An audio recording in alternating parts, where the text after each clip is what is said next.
Taylor Swift is the Goliath of modern music. She's one of the biggest names in the music industry. But today we are asking, can Samu Haber be the David who takes her down? Samu Haber might not be as famous, but he's got something special in his songwriting. And in this video, we are going to break down both of their discographies and see if the underdog can challenge the giant when it comes to the power of their song lyrics. Taylor Swift is the Goliath in this matchup for good reason. She's known for her vivid imagery, tackling personal struggles in her songs, and being able to write emotionally compelling lyrics. Whether she's singing about heartbreak or fame, Taylor's storytelling thrives on her life's challenges. This focus on personal conflict has made her a compelling figure in modern music, an international superstar. On the other hand, we have Samu Haber. He's from Finland and more famous in Europe as the frontman of his former band Sunrise Avenue.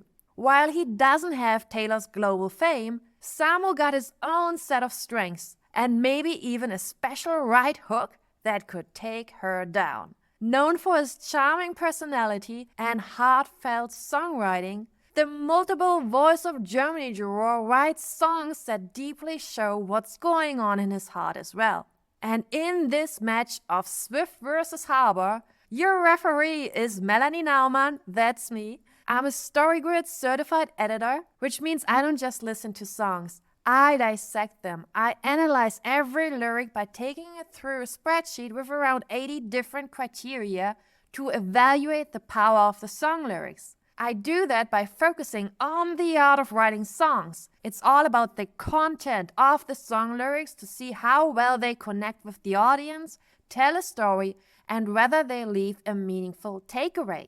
I've done this analysis across countless discographies, from Samu Haber to Green Day to My Chemical Romance to Taylor Swift herself. Now, what is this match going to look like? We've got 167 songs from Taylor Swift across her 11 studio albums. On the other side, Samu Haber brings 77 songs, a combination of his 5 albums with Sunrise Avenue, his new solo album, and a couple of bonus tracks. And guess what? Both artists released their first album in 2006, making this showdown even more interesting. And they are both writing their own songs. Analyzing both of their discographies, I've analyzed 78 different criteria to break down their strengths, weaknesses, and overall storytelling craft. And we will be going through 8 rounds to see who comes out on top. So can Samu's grounded emotional style stand up to Taylor's polished conflict-driven narratives? Let's dive into this David versus Goliath showdown. Alright, let's kick off round 1.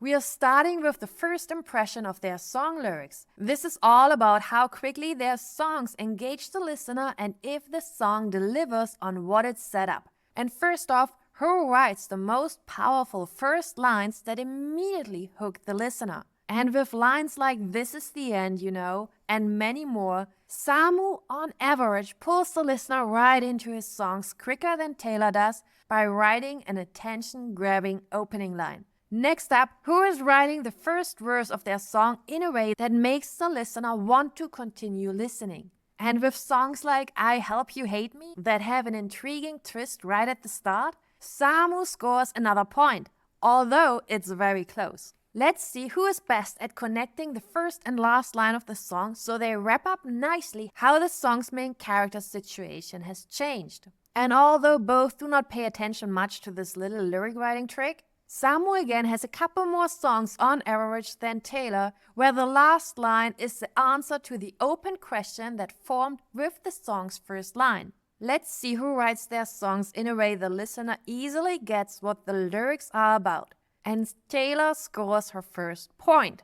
Now, who is better at staying consistent by making the song revolve around the problem the song's main character is dealing with and not stray away from that path? And it's super close, but another point for Taylor. And who is writing lyrics that are most relatable? Taylor's songs are on average 10% more relatable than Samu's. Now, are you counting? It's a tie, with each of them scoring 3 points in this first round. And regarding how detailed and specific they write their lyrics, With lines like those, Taylor easily scores another point. And when we look at the tone, how positive their words stay no matter the struggle the song's main character is facing, then they both stay pretty positive, but Taylor is slightly ahead. So when we look at round 1, Taylor scored 5 points and Samu 3, making Taylor the winner of round 1. Now are you ready for round 2? And this one is all about who is the most skilled in making the audience connect with what they're writing about in their song. First off, we look at their lyrics surface level. This is a concept I first heard about in the podcast I Wish I Knew That About Songwriting. And you can look at the lyric writing on a scale, like from being very blunt to going so deep that the words are so poetic that no one understands what they are about. So we aim to get to that sweet spot in the middle. And Taylor scores the first point, with half of her songs having just the right amount of emotion and depth. Next up, we look at how close the listener gets to the song's main character.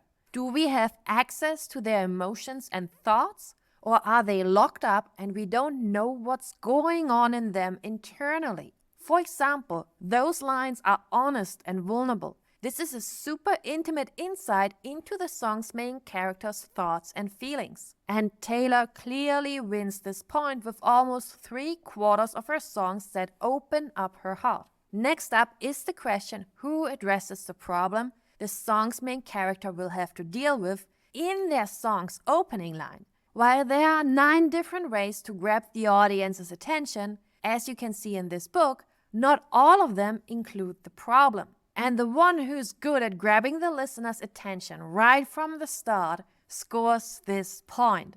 And Samu Haber clearly pulls a punch here. But as long as we include the problem in the first verse, we can pull the listener into the world of the song and make them stick because they want to know how that problem gets solved. Just like in one of Samu's best songs to date called Fairy Tale Gone Bad. And even though it's close, Samu still got this point. Now, including a problem ain't enough. We also must be able to define that problem clearly. And this time, it's a tie. They're both amazing at it. But a problem is more interesting when it's a problem whose optimal solution depends on context and is a result of weighing competing values instead of the best way to achieve one value. For example, it's when you have to make a choice between which value is more important to you. Is it being recognized and being successful, which could lead to loneliness, or is it having better human connections that are fewer but more meaningful?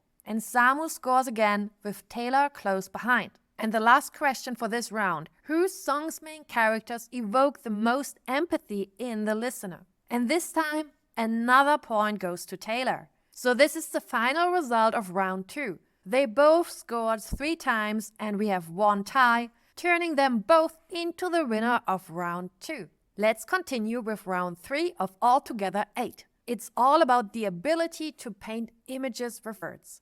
And if you have seen my last video, you know this is one area where Taylor excels. But let's see how Samu Haber can keep up with her. And as I said, Taylor is amazing at writing words that evoke images in the listener's mind. And she scores this point, but Samu is not lacking behind much, even though his lyrics are not as jam-packed as Taylor's with those powerful images. But they are more like sprinkled in, but powerful nonetheless. So how well do they both include the time setting? As in when the song's narrative unfolds, and through that gives the audience clues so they understand when something is happening. And again, Taylor is a master at weaving those clues in. Although we know that Taylor isn't that good at being clear on how long the event lasts, she still manages sometimes to include a nice shift in time that we can actually track. So she scores this point, but it ain't the strongest punch she can do. But including the answer to this question might be the knockout.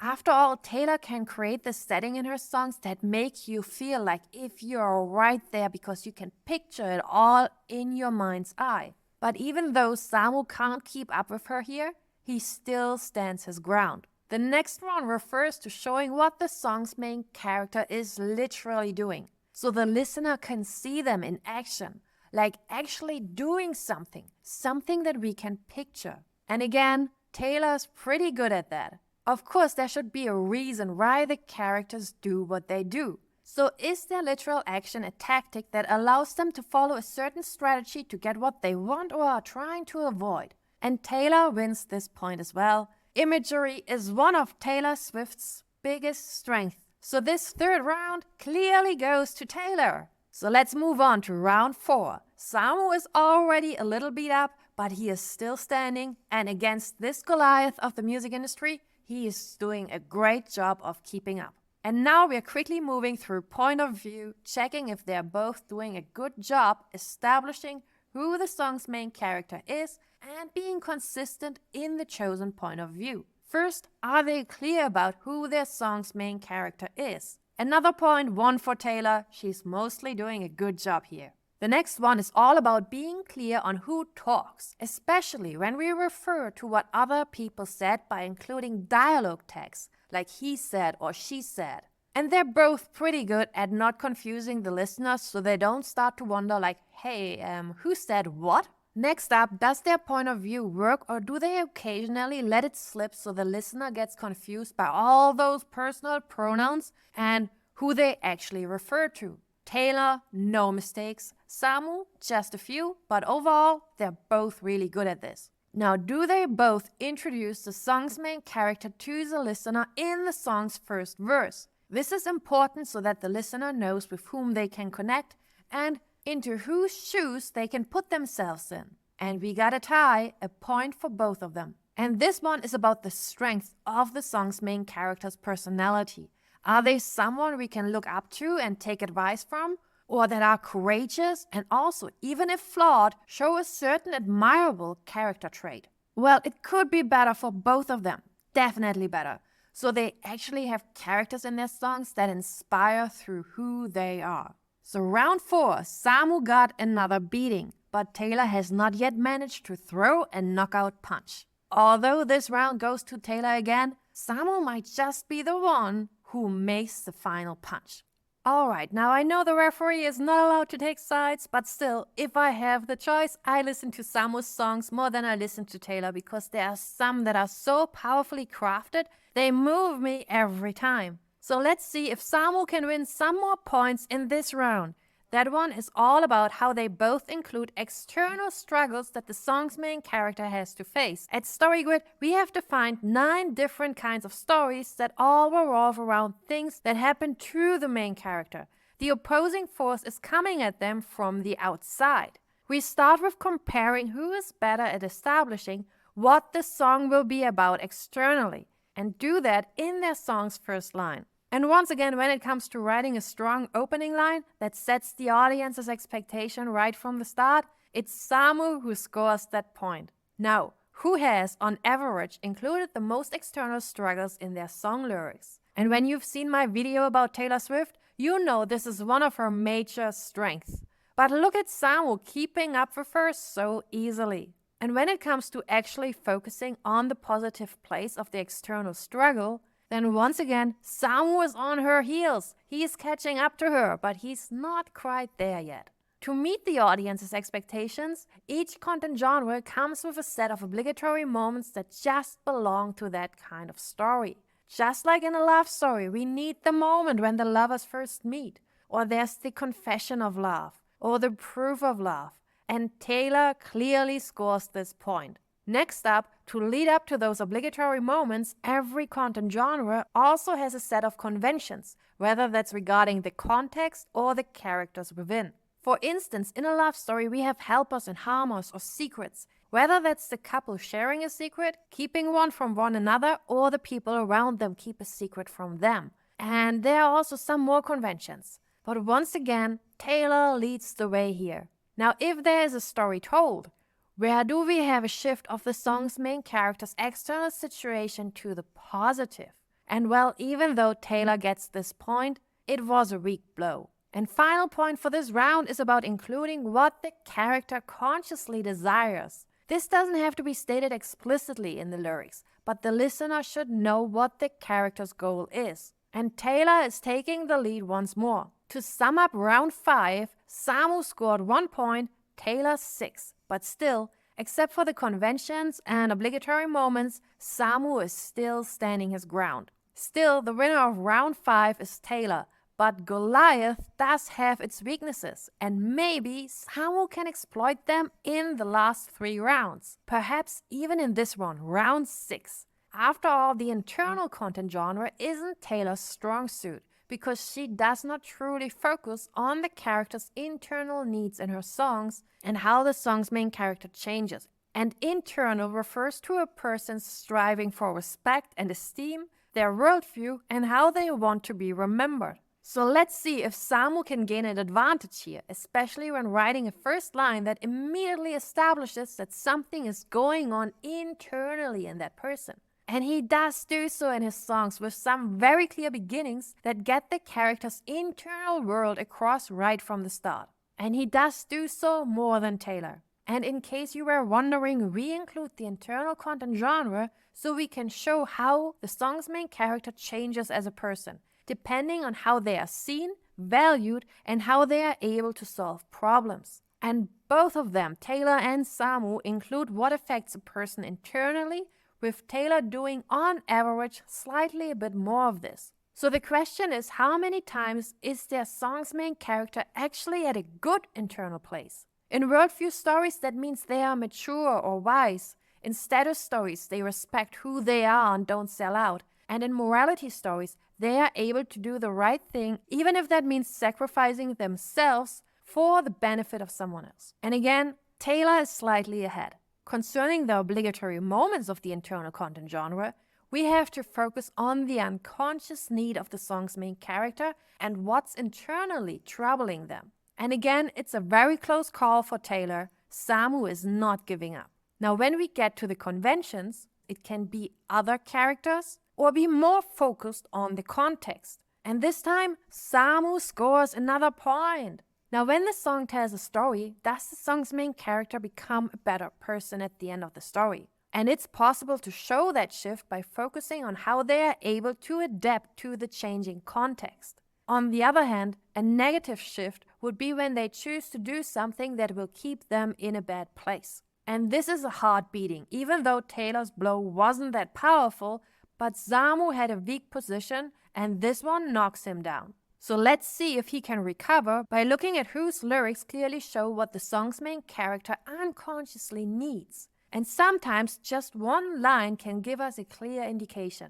And Samu is back on his feet, but still tumbling a bit. So this point goes to Taylor again. And Samu managed to score 2 points in this round. He was putting up a very good fight, but he lost his footing there for a moment. So this round goes to Taylor again, making me wonder how she would hold up against those 3 guys. Who would like to see Green Day taking on Taylor? If she turns out to be the champion of this match, let me know in the comments if you would like to see Green Day challenging Taylor to a duel. But first, let's move into round 7. This is now the skill of true mastery in writing song lyrics that are able to deeply move the audience and allow us to communicate what matters to us so that it makes an impact on our audience. And every story consists of 5 key moments, 5 waypoints that make that narrative journey. And if you would like to learn more about them, then please check out my videos on them. Moment 1 is the inciting interaction that sets the story in motion. This can be something caused by another person, a coincidence like the lovers' first meeting, or it's correlational when the song's main character is affected by what happens to someone else. And regarding including clear and strong inciting interactions, Taylor scores that point. The second waypoint is called the turning point. This is when the protagonist of the story realizes that the initial disturbance has become a problem for them. And this internal problem realization can also be happening because it was caused, it was correlational, or due to coincidence. And Taylor scores that point once more. Key moment number 3 of any story is the dilemma that the protagonist faces because of understanding that they face a problem. The turning point throws them into that crisis. And now they've come to a crossroad and must make a choice before they can move on. And remember, when we talked about the double factor problem, this now is the moment where they have to decide for one of the 2 competing values. In love songs, it's often a choice to hold on to someone or let them go. And what makes Samu truly shine in his songwriting is the way he puts the person he addresses in the song into the crisis. But not only that, he either helps them make that choice or he includes their decision, which is hard to pull off. But he manages to do that, and he does so in some of his most iconic songs like Fairy Tale Gone Bad or Nothing Is Over. So Samu, this point is well deserved and it goes to you. Now waypoint 4, depending on if it's a story with a prescriptive or a cautionary message, the character can either make a heroic or an anti-heroic choice. That's what we call the climax of any unit of story. And Taylor strikes back, making this point go to her. And whose characters make a choice that's heroic and inspiring, that truly shows their courageous essence, where they are willing to move on and stand up for what they feel is the right thing to do. And once again, Taylor scores that point. And the last moment is when we get to see the consequences of the choice made. And that's what we call the resolution. That's the place where we can really focus on showing if the choice led the song's main character to a better or a worse place. And it's a weak punch, but Taylor still scores here. Now where it gets really interesting is who tells a working story. And a working story in a song must have the turning point moment together with the climax. We can imply the other key waypoints, but those two, the turning point and the climax, show the change that happens and the character's choice made. You can look at it like cause and effect. You need to have those two things. And Taylor wins this point as well. But who includes all 5 key moments? Well, it's an almost knockout for Samu, but Taylor's punch wasn't strong enough. So even though she won this round as well, Taylor said that her unique thing as an artist is her storytelling. But as we can see here, it ain't that strong. So what is it about the way she writes songs that storytelling has still become her trademark? If you would like to find out more about what makes Taylor Swift in her songwriting, you can find it out in this video. And now the last and final round, and one of the most important. Because the purpose of a story told in a song is to communicate a meaningful message to the audience. Allow them to take something helpful away from the song. And storytelling allows us to reach a person where they still listen, so we can make an impact on them with what we have to say in our song. So let's see who communicates their message clearly in their song lyrics. What we need for this is first of all the story, meaning there has been a change in the song's main character's external or internal situation to the positive when it's a prescriptive tale, or to the negative in a cautionary tale. So it can even turn from a bad place to a worse place. This shift of the value then allows us to formulate the message. And they're both equally as good at clearly communicating the song's message, whether it's a warning or a prescription. But who of them offers more prescriptive takeaways to show how something changes from bad to good or good to better? And this time it's Taylor who scores that point, even though roughly 37% isn't that strong at all. And no matter if it's a prescriptive or a cautionary tale, the most important thing is that the message actually matters and is worth to be communicated. And half of Taylor's songs have that important message baked into them. And who actually puts their message in the chorus so it gets repeated and has the most chance to be recognized as the song's takeaway? It's Taylor scoring this point once more. Now, when you remember what Michael Jackson said, a chorus can be like a mantra. A positive affirmation that you speak out loud as the listener and do so over and over again. And at one point, you start to believe what you say. And that can make all the difference in someone's life. And though both could focus a bit more on this important aspect of songwriting, Samu does write more choruses like that. This leads us back to the final score of round 8. And Samu got 2 points, Taylor 4, turning Taylor into the winner of this round. And now we have gone through all 8 rounds of this match to see if the underdog can beat Goliath. And although Taylor won almost every match with a tie in the second round, there's something important we can say about this match. And that is that Samu had his strength like Rocky in his fight against Apollo Creed. He might not have won the match, but as in the Rocky movie, that wasn't the point.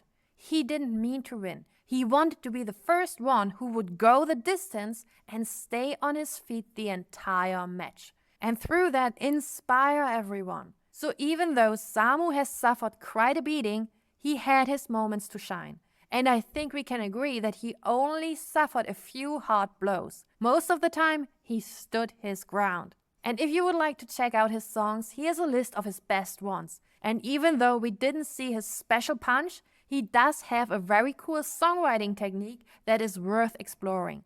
And that I mentioned before as we talked about the third key story moment, the crises, and how he is able to put the person he addresses into that crisis and also helps them out of there. And he does that in some of his best songs. And he does so amazingly well, especially in Nothing Is Over and Fairy Tale Gone Bad. So please, like and subscribe, and I will make a video where I pull back the curtain on his unique songwriting skill that makes Samu so special in the way he writes his songs and allows him to keep up with people like Taylor Swift. And if you are up for our next contestants trying to take on Taylor Swift, let me know in the comments if you would like to see that match. Thanks for watching.